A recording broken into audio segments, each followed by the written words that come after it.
이 저녁에도 저희들을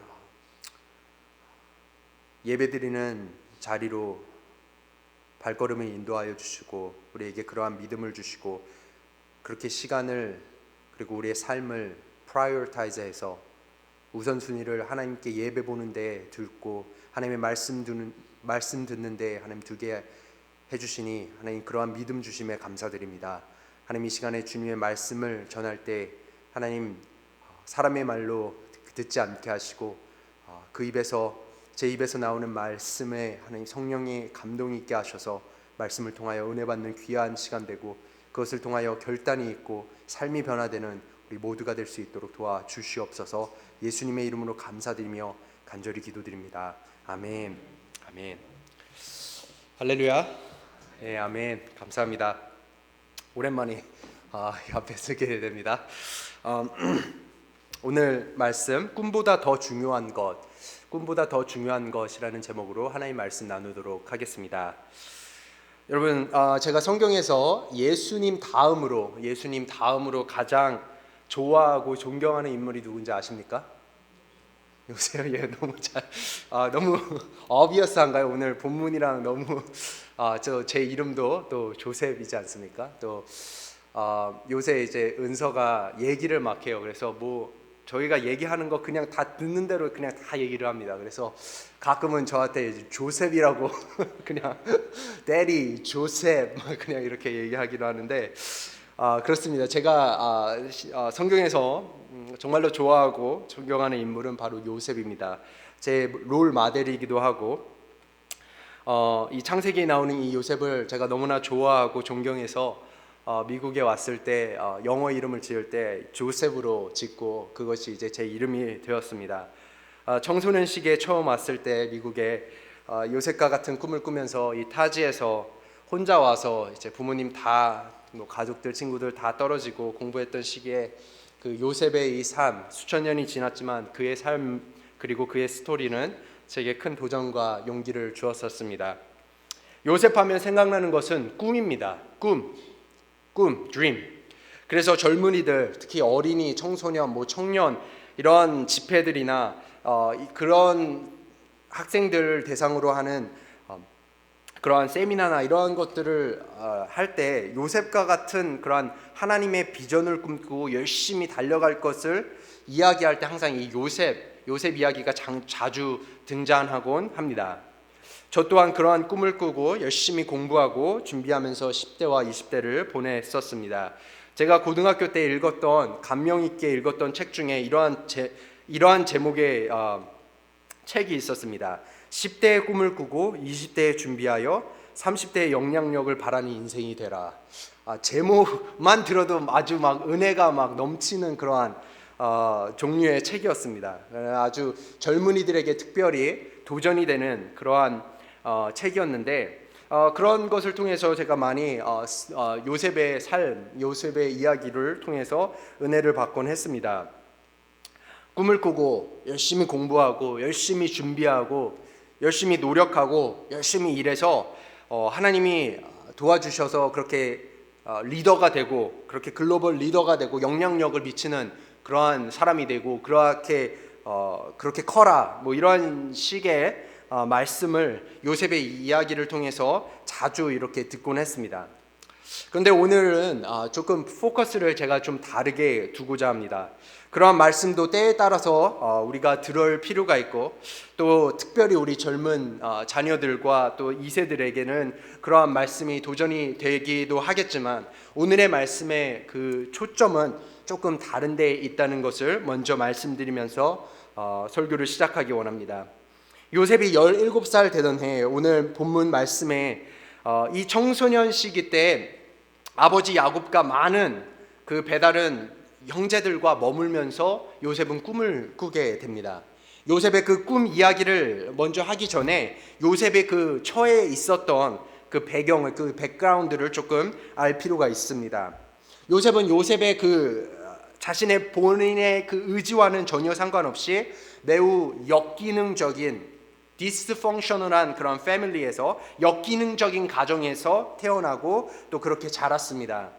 아버지였던 야곱은 그 두 명의 아내 그리고 두 명의 하녀에게서 12명의 아들들 그리고 딸 디나까지 그래서 13명의 자녀들을 4명의 여인들을 통해서 이렇게 낳았습니다. 그러한 집안에서 한 지붕 안에서 그렇게 살고 있었던 것입니다. 어떻게 보면 우리식으로 지금 오늘날로 얘기하면 콩가루 집안이라고 할 수 있을 만큼 가문 대대로 내려오는 그 유산을 제대로 우리가 파악하고 들여다보면 그 야곱의 집안에는 결코 좋지 않은 그런 부정적인 것들이 가득 차 있는 것을 볼 수 있습니다. 아버지였던 야곱의 인생은 여러분 너무나 잘 아시겠지만 남을 속이고 또 그러한 남에게 속임을 받는 그러한 패턴이 그 인생에 계속해서 남아있는 것을 볼 수 있습니다. 장자권을 얻기 위해서는 자신의 형이었던 에서도 속이고 아버지였던 이삭도 속이고 나중에는 자기의 삼촌 라반에게 자기가 오히려 속임을 받기도 하고 또 속이려고 하기도 하고 그러한 모습의 인생을 계속해서 살다가 결국에는 야복강에서 하나님의 사자와 씨름하면서 새로운 이름을 얻게 되는데 그 이름이 바로 이스라엘이라는 것입니다. 새로운 정체성을 갖고 살게 된 야곱이었지만 그러한 패턴, 그 전에 행했던 그러한 패턴들이 자식들에게도 그대로 전가되는 것을 우리가 성경 곳곳을 통해서 발견할 수 있습니다. 37장 후반부에 요셉의 형들이 이제 요셉을 미디안 상인들에게 팔고 나서 요셉의 옷에 염소피를 묻혀서 아버지에게 보여줍니다. 아버지에게 아무 말 없이 그냥 요셉의 그 피 묻은 옷을 보여주면서 마치 짐승들에게 죽은 것처럼 그렇게 속이는 장면이 나옵니다. 이 요셉의 옷이 아닌지만 보세요 하고 이렇게 야곱에게 건네주면서 그 장면은 마치 그 야곱이 예전에 눈이 잘 보이지 않던 그 노안에 있었던 그 이삭을 속여서 털을 붙이고 막 이렇게 해서 에서의 축복을 가로챈 자신의 그 본 모습이 그 자녀들에게 그대로 전가되는 그러한 모습을 우리가 보게 됩니다. 자신이 아버지를 그렇게 속였는데 이 자녀들도 똑같이 이제 와서 아버지를 이렇게 속이는 그러한 모습을 이 가정에서 우리가 보게 되는 것입니다. 그렇게 누가 했다고 얘기하지도 않았는데 그러한 잘못된 남을 속이는 자신의 아버지를 속이는 그러한 잘못된 죄의 그러한 패턴이 이 가정에 내려오고 있는 것을 우리가 볼 수 있는 것입니다. 또 야곱은 문제를 직접 정면으로 대하고 해결하려 하지 않고 문제를 항상 피하고 그냥 덮으려고만 하는 패턴도 있었습니다. 야곱의 두 아들들 시므온과 레위가 창세기 34장에 나오는데요. 디나가 히위 족속 세겜에게 부끄러운 일을 당합니다. 그때 히위 족속과 언약을 맺는 척하면서 이들로 하여금 할례를 받게 합니다. 할례를 받게 해서 이들이 가장 아파할 때에 그들을 기습해서 칼로 남자들을 다 죽여버리는 그런 끔찍한 사건을 벌이게 됩니다. 야곱의 두 아들들의 이 폭발하는 이 화를 컨트롤하지 못하는 이 분노, 이 단칼에 그러한 사람들을 죽이는 그러한 잔인함, 이러한 것도 분명히 문제가 되고 죄였지만 이 일이 있은 후에 야곱이 이것을 어떻게 처리하는지 34장 30절에 야곱이 이렇게 말합니다. 너희는 나를 오히려 더 어렵게 만들었다. 이제 가나안 사람이나 브리스 사람이나 이 땅에 사는 모든 사람이 나를 사귀지도 못할 추한 인간으로 여길 게 아니냐. 우리는 수가 적은데 그들이 합세해서 나를 치고 나를 죽이면 나와 나의 집안이 다 몰살당할 수밖에 없지 않느냐.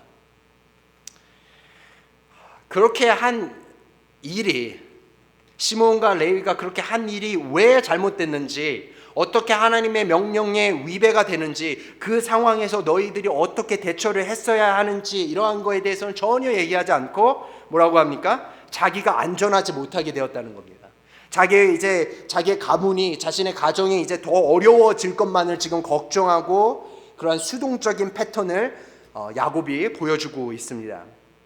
그러한 범죄를 한 자녀들이 그 잘못을 고칠 수 있도록 도와주고 코치해주고 하나님 앞에서 회개할 것을 촉구하지 않고 그렇게 그냥 덮어두고 일을 하다가 결국에 창세기 49장에 자기가 죽으면서 유언으로 해준 말이 그들이 휘둘리는 칼은 난폭한 무기다. 그 노여움이 혹독하고 그 분노가 맹렬하니 저주를 받을 것이다. 그들을 야곱 자손 사이에 분산시키고 이스라엘 백성 사이에 흩어버릴 것이다. 죽기 전에 아버지가 자녀들에게 하는 유언의 가장 중요한 말씀 중에 하나가 바로 이러한 말이었던 것입니다. 근데 우리가 자세히 살펴보면 이러한 패턴은 야곱의 아버지 이삭에게도 있었고 할아버지였던 아브라함에게도 있었습니다. 둘 다 믿음의 선조고 둘 다 존경받는 성경의 위대한 인물들이지만 둘 다 어떻게 합니까? 둘 다 아내를 보호하기보다 어떻게 합니까? 자신의 안전을 먼저 챙기고 누이라고 둘 다 속입니다. 아브라함은 그것을 2번이나 했고 이삭은 그것을 그대로 똑같이 블레셋 사람들에게 한 모습을 보이게 됩니다. 아브라함은 또 이스마엘이 태어나고 나서 하갈과 사라가 갈등하게 될 때 어떻게 합니까? 그거를 이제 하나님께서 자신에게 주신 그 영적인 권위로 질서 있게 딱 다루지 못하고 그냥 아내 사라에게 떠넘깁니다. 그건 네가 알아서, 아내 사라가 알아서 하도록. 그러니까 사라가 그냥 하갈을 내쫓고 이스마엘을 그냥 내쫓습니다.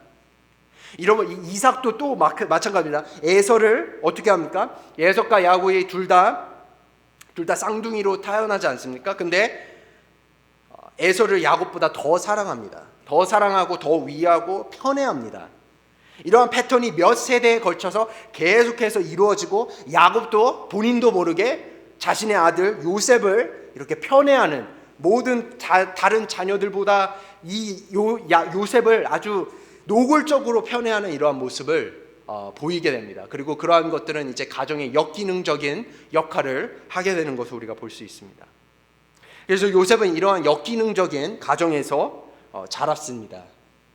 이러한 집안에 흐르는 이런 잘못된 저주 같은 패턴이 그에게 영향을 분명히 미칠 수도 있었을 것입니다. 17살의 감수성이 예민한 이 청소년 시기에 편애하는 아버지 야곱이 있고 또 어머니들끼리 이렇게 갈등이 있고 경쟁하고 또 배다른 형제들이 자신을 미워하고 시기하고 질투하는 이러한 모습, 이러한 것들이 다 있는데 그럼에도 불구하고 요셉이 10대의 꿈을 꾼 것보다 더 중요한 것은 바로 이것입니다. 아버지가 했던 것처럼 똑같은 식으로 다른 사람들을 속이면서 살거나 아니면 문제를 직면하지 않고 계속 수동적으로 그냥 미루는, 그렇게 반응하지 않고 그러한 문제들을 정확하게 파악하고 그러한 패턴이 자신에게 부정적으로 영향을 미치지 못하도록 하나님의 은혜를 날마다 구했다는 것입니다. 꿈을 주신 분은 하나님이셨습니다. 우리가 흔히 말하는 비전이라고 해서 너 꿈이 뭐야 하면은 의사가 될래요, 변호사가 될래요, 뭐가 될래요, 잘 나가는 CEO가 될래요. 그렇게 자신의 야망을 하나님의 꿈으로 착각할 수 있었습니다. 그렇지만 이 꿈은, 요셉이 꿨던 꿈은 그러한 것이 아니라 진짜로 하나님이 주신, 자신의 의지와는 상관없이 하나님이 주신 꿈이었던 것입니다. 요셉에게 꿈을 주신 것은 하나님이셨고 그것은 요셉이 결국에는 가정과 또 민족의 훌륭한 리더가 된다는 것이었습니다. 그러나 그 꿈을 시작으로 해서 요셉은 어떻게 됩니까? 환난과 어려움을 더 당하기 시작합니다. 형들로부터는 더 미움을 받기 시작합니다. 안 그래도 요셉이 미웠던 형들, 이 꿈을 계기로 해서 요셉을 더 질투하고 더 싫어하고 결국에는 그를 죽이려고까지 모함을 하고 결국 요셉은 목숨은 건졌지만 애굽의 종으로 팔려가는 그러한 신세가 되고 맙니다. 그러면 우리가 이렇게 질문을 할 수 있을 것입니다. 하나님께서 꿈을 주실 때 우리에게 꿈을 주시고 결국에는 그 꿈을 주셨으니까 그 꿈을 이루실 거면 왜 한 방에 그냥 이 꿈을 이루어지게 하시지 않나? 왜 그 A 지점에서 B 지점까지 그냥 스트레이트 라인으로 가게 하시지 않고 왜 자꾸만 이렇게 지그재그로 가게 하시고 업앤다운을 다 지나가게 하시고 우회해서 이렇게 길을 가게 하시고 왜 그렇게 해서 목적지인 B 꿈을 다다르게 하시는 것입니까? 요셉의 전체의 삶을 통해서 우리가 배우는 진리가 무엇입니까? 그것은 God's more concerned about development of the dreamer than the fulfillment of the dream itself. 하나님께서는 꿈 자체가 이루어지는 것보다 꿈 꾸는 자, dreamer, 꿈 꾸는 자가 어떻게 성장하는지, 성숙하는지에 더 관심이 있다는 것입니다. 제가 다시 이거 너무나 중요해서 다시 한번 말씀드리겠습니다. 하나님께서는 꿈 자체가 이루어지는 것보다 꿈꾸는 자가 어떻게 성장하고 성숙하는지에 더 관심이 있다는 것입니다. 요셉의 삶을 보십시오. 보디발의 집에서 열심히 일합니다. 집안의 7인으로서 매니저로서 열심히 일하고 거기에서 신뢰를 삽니다. 그러다가 보디발의 아내에게 누명을 쓰고 깜빵에 들어갑니다.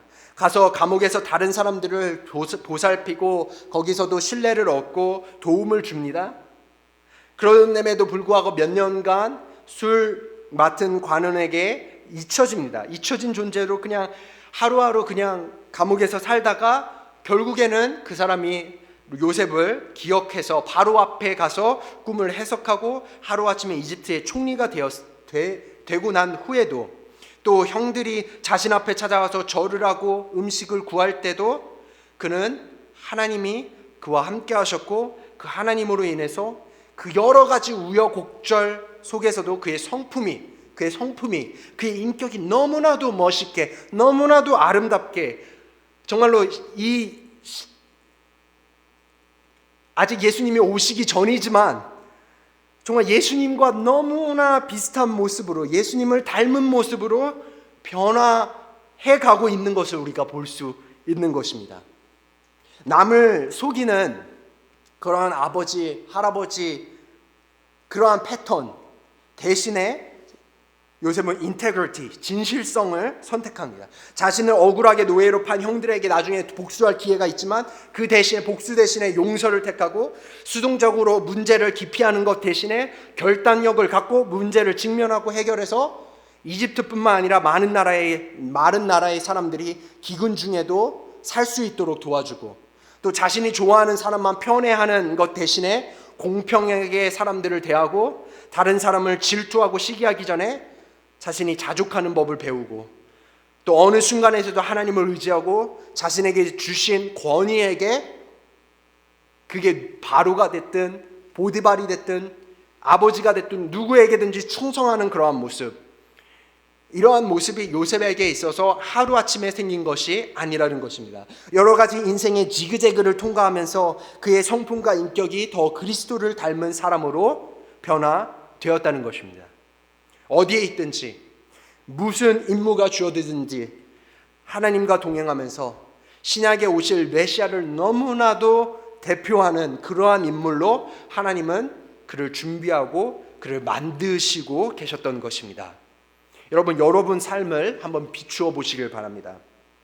여러분의 가정사, 여러분의 부모님, 또 그 위에 할아버지 할머니, 또 그 위에 증조 부모님 세대를 쭉 생각해 보시면서 정직하게 하나님 앞에서 대면해 보실 수 있기를 바랍니다. 우리가 사랑하고 우리가 존경하는 부모님이시지만 이 세상에는 완벽한 부모가 없습니다. 이 세상에 완벽한 부모가 없기 때문에 야곱처럼 또 이삭처럼 아브라함처럼 그러한 잘못된 패턴이 그리스도를 믿는 믿음의 가정에도 남아 있을 수 있다는 것입니다. 그렇기 때문에 여러분 대해서 이것을 끊지 않으면 이것이 다음 세대에 또 그 다음 세대에 같은 패턴으로 반복되기가 쉽다는 것입니다. 요셉의 삶에 비하면 요셉이 겪었던 이러한 어려운 환경에 비하면 여러분 더 나은 환경이라고 생각하실 수도 있고 아니면 오히려 더 힘들고 비참한 유년기나 청소년기를 보낸 분들도 있을 수도 있습니다. 역기능적인 가정에서 알코올 중독된 아버지 혹은 말로 자녀들을 계속해서 어뷰즈하고 학대하는 어머니 아니면 오빠만 아니면 막내만 더 이뻐하는 편애하는 부모님 규율만을 강조하는 억압하는 그러한 권위주의적인 아버지의 모습 문제를 피하고 그냥 적당히 타협해서 대강 넘어가고 감추려는 어머니의 수동적인 패턴 아예 서로에게 관심을 갖지 않는 무관심한 형제들 아버지의 외도하는 모습 자녀들에게 너무 의존적인 어머니의 모습 도박으로 재산을 파탄내고 가정을 떠나는 아버지의 모습, 그런 아버지를 용서하지 못하고 쓴뿌리를 갖고 사는 어머니의 모습, 이러한 것들을 보고 자란 자녀들, 나열하자면 끝이 없습니다. 그렇지만 요셉에게 배울 수 있는 꿈보다 더 중요한 것, 바로 이것입니다. 요셉은 하나님을 신뢰함으로 자신의 가정의 그러한 잘못된 역기능적인 장애로 인해서 자신을 디파인하는 것을 거부했다는 것입니다. 나는 어쩔 수 없어. 나는 우리 아버지도 그랬고 우리 어머니도 그랬고 그들도 크리스찬이 아니었고 나도 별 수 없어. 나도 피해자야. 이렇게 돼도 별로 상관없어. 이게 최선이야. 이렇게 요셉은 생각하지 않았다는 것입니다. 그러한 상처들로 자신의 삶이 영향을 받는 것을 거절했다는 것입니다. 이제 여기서 멈춘다. It stops right here. It ends with my generation. 내 세대에서 이것은 완전히 끝난다. 맞아, 내가 그러한 잘못된 패턴들을 유산받았어. 그거에는 내가 뭐 어떻게 할 의지가 없었고 그것은 내 선택이 아니야. 그렇지만 내가 선택하는 것은 내가 보고 왔던 그러한 전부가 더 이상 나의 전부가 되지 않도록, 내가 그러한 모든 것들이 내 자녀들과 그 다음 세대에게 전달하지 않도록 하겠어. 더 이상 술이 나를 지배하지 않게 할 거야. 더 이상 잘못된 죄의 패턴이 우리 가정에 침투하지 않게 할 거야. 내 세대에서 이것은 끝난다. 여기서 멈춘다. 요셉과 같이 이러한 결단을 하시고, 여러분 매일의 삶 속에서 하나님의 은혜에 반응해서 그러한 패턴을 끊는 선택을 하시기를 축원합니다. 고난과 어려움과 문제가 있을 때 그것을 통해서 여러분, 하나님은 우리가 정금과 같이 되길 원하신다는 것을 기억하고, 그 모든 것들을 통해 우리의 마음이 더 악해지고 아까 찬양했듯이 돌같이 강팍해지는 것이 아니라 오히려 요셉과 같이 더 부드럽고 더 온유하고 더 신실하고 더 용서하는 이러한 예수님 닮은 성품으로 되시기를 간절히 축원합니다. 토기장이가 토기를 반죽하여 굽고 완성하듯이 여러분뿐만 아니라 여러분 다음 세대 또 그 자자손손대로 하나님을 섬기는 그러한 걸작품으로 귀하게 쓰임받게 되시기를 우리 주 예수 그리스도의 이름으로 축원합니다. 기도하겠습니다. 하나님, 우리가 알거니와 하나님을 사랑하는 자, 곧 그 뜻대로 부르심을 입은 자들에게는 모든 것이 합력하여 선을 이룬다는 그 말씀을 우리가 믿습니다. 요셉의 삶을 통해서 그것을 증명하셨고, 수많은 믿음의 선조들을 통해서 그 말씀이 맞다는 것을 하나님 보여주셨습니다. 우리의 삶을 통해서도 하나님께서 모든 것이 합력하여 선을 이루신다는 것 보여주시옵소서. 그리고 그것을 위해서 우리가 매일의 삶 속에서 결단하고 그런 모든 죄의 패턴이 더 이상 번지지 않도록 우리가 날마다 주님의 은혜 안에 거하며 그것을 붙들기 원합니다. 우리의 삶을 붙들어 주시고 우리의 가정을 붙들어 주시고, 이전에 있었던 그러한 잘못된 습관, 잘못된 그러한 패턴이 하나님 더 이상 다음 세대로, 그 다음 세대로 전가되지 않도록 하나님께서 우리를 붙들어 주시고, 요셉과 같이 날마다의 삶 속에서 주님의 임재 가운데, 주님과의 친밀한 관계 가운데서 주님을 더욱더 의지함으로 이 모든 것들을 거부하고 예수님만 더욱더 닮은 그러한 훌륭한 크리스천들로, 예수 그리스도의 제자들로 우리 모두를 세워 주시옵소서. 감사드리며 예수님의 이름으로 기도드리옵나이다. 아멘. 우리 다 같이 일어나서 우리 마지막 찬양 288장